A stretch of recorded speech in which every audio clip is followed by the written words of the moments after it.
Captain Muhammad Sarwar شہید کا 78واں یوم شہادت، وزیر اعظم افواج کا خراج عقیدت۔ 27 جولائی 1948 کو پہلی کشمیر جنگ کے دوران آزاد کشمیر کے علاقے تلپترا میں کیپٹن محمد سرور شہید نے کشمیر کی آزادی کے لیے فرض کی ادائیگی کے دوران جام شہادت نوش کیا اور پاکستان کے پہلے نشان حیدر حاصل کرنے والے عظیم سپوت بنے۔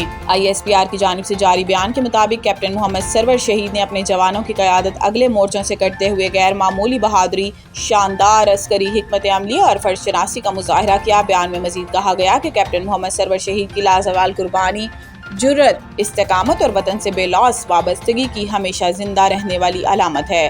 پاکستان کی عوام اور مسلح افواج ان کی عظیم میراث کو انتہائی احترام اور عقیدت کے ساتھ سلام پیش کرتے ہیں۔